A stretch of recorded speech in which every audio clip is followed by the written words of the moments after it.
अब आते हैं प्रश्नावली 3.5 के प्रश्न नंबर 2 के फर्स्ट पार्ट पे। ए और बी के किन मानों के लिए रैखिक समीकरणों के युग्म के अपरिमित रूप से अनेक हल होंगे। ये देखिए, आपको दो रैखिक समीकरण दे रखे हैं, ये समीकरण 1, यह समीकरण 2। इसमें आपको ए और बी के ऐसे मान बताने हैं कि यह दोनों जो समीकरण हैं यह आपको अपरिमित रूप से अनेक हल दें। तो इसके लिए क्या करना होगा?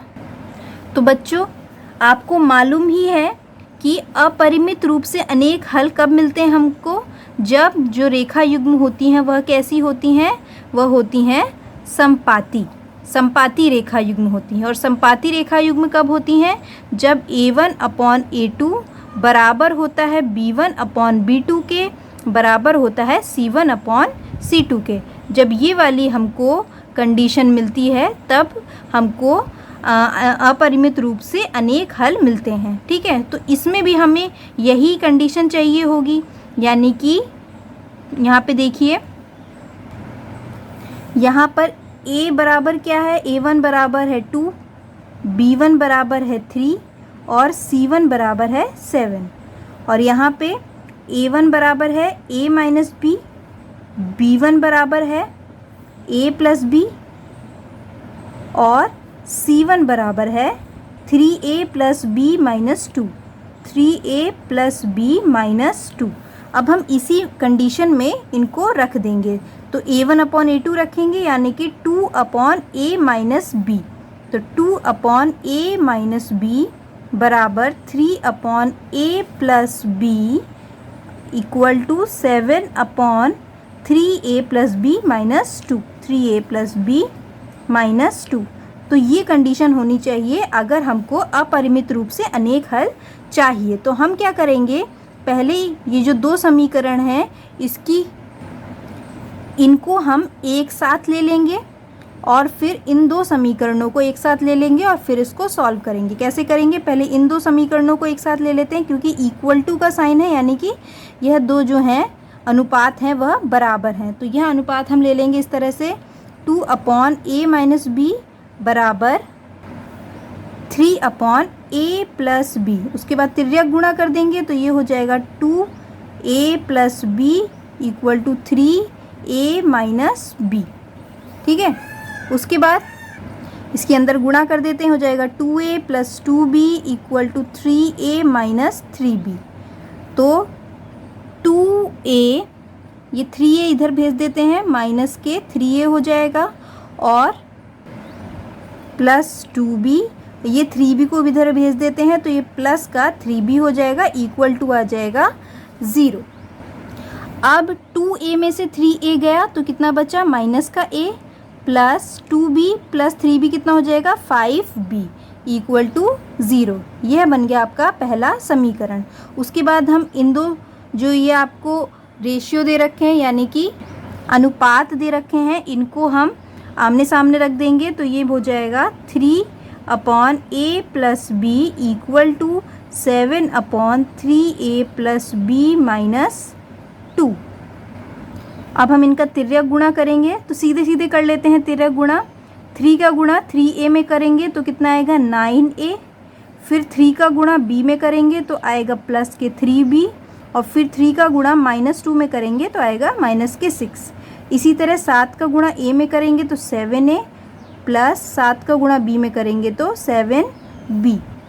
ये हो जाएगा 9a, 7a को इधर भेज देते हैं तो माइनस के 7a हो जाएगा प्लस 3b, और ये 7b है, इसको इधर भेज देते हैं तो माइनस का 7b हो जाएगा, और ये -6 पहले से ही यहाँ पे है तो इसको यहीं रख देते हैं और इक्वल टू हो जाएगा 0, क्योंकि यहाँ पे कुछ भी नहीं बचा। तो 9a में से 7a गए तो 2a, और ये 3b है प्लस का, माइनस का 7b है तो ये बचेगा माइनस के 4b, और ये है माइनस का 6 इक्वल टू 0।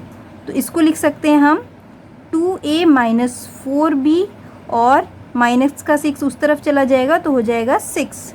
तो देखिए बच्चों, इसमें से अभी हम कुछ कॉमन ले सकते हैं, 2 कॉमन ले लेते हैं इसमें से। तो 2 कॉमन लिया तो अंदर बचेगा a माइनस 2 2 4 होता है तो यहाँ बचेगा 2b इक्वल टू 6। तो ये हो जाएगा a माइनस 2b। देखिए जो 2 है इधर ये गुणे में है इसके साथ, है ना, तो ये इक्वल टू की उस तरफ जाके भाग में चला जाएगा, और जब 6 को 2 से भाग देंगे तो क्या आ जाएगा, 3 आएगा। तो ये आपका दूसरा समीकरण बन गया। तो एक समीकरण ये बन गया, एक समीकरण ये बन गया। अब इन दोनों समीकरणों को आप कैसे भी सॉल्व कर सकते हो, चाहो तो प्रतिस्थापन विधि से, चाहे तो विलोपन विधि से, और चाहे वज्र गुणन विधि से। तो मुझे लगता है कि विलोपन विधि सबसे आसान बैठेगी इसमें। तो यहाँ पे हम क्या करेंगे, इन दोनों को प्लस कर देते हैं, ये वाला समीकरण और इन दोनों समीकरणों को जोड़ देते हैं आपस में। तो इसको मैं इसी के नीचे लिख देती हूँ। ये हो जाएगा a minus 2b equal to 3। हमने जोड़ दिया तो a और माइनस a कट जाएगा। ये हो जाएगा 5b माइनस 2b हो जाएगा 3b इक्वल टू 3। तो b इक्वल टू हो जाएगा 3/3, ये 3 नीचे चला जाएगा ना भाग में इसके, तो 1 हो जाएगा। तो b बराबर आ गया 1। अब इस b की वैल्यू यहाँ रख देते हैं। तो a minus 2 into 1 equal to 3। तो a माइनस 2 इक्वल टू 3, तो a equal to 3 plus 2 equal to 5, यानी a की वैल्यू आ गई आपकी 5। तो a तो आ गया 5 और b आ गया 1। तो देखिए बच्चों, b 1 आ गया और a 5 आ गया।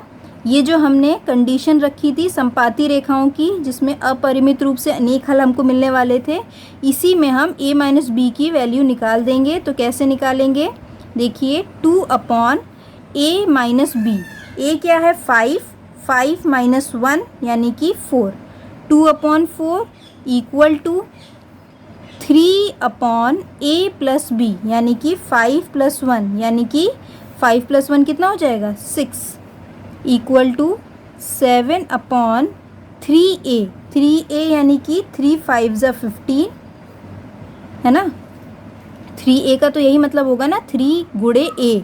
तो a 3 की a में गुणा करेंगे तो 3 5 ज़ा 15 आएगा, प्लस b यानी कि 1 माइनस 2। इसको थोड़ा और अच्छे से सॉल्व कर लेते हैं। तो ये हो जाएगा आपका 7 ये हो जाएगा 15 प्लस 1 16, और 16 में से 2 गए 14। तो ये हो जाएगा आपका 2/4, 3/6 और 7/14। देखिए 2 1 ज़ा 2, 2 2 ज़ा 4, 3 1 ज़ा 3, 3 2 ज़ा 6, 7 1 ज़ा 7, 7 2 ज़ा 14। तीनों ही क्या आ गए 1/2, 1/2, 1/2। और हमको क्या कंडीशन चाहिए होती है, क्या कंडीशन, a1/a2 बराबर b1/b2 बराबर c1/c2। तो देखिए कंडीशन बिल्कुल सेटिस्फाई हो गई, यानी कि हमने जो a और b के मान निकाले हैं वह बिल्कुल सही हैं। तो ये हमें अपरिमित रूप से अनेक हल देंगे। देखिए बच्चों, इसका पार्ट 2, सेकंड क्वेश्चन के पार्ट 2 देखते हैं।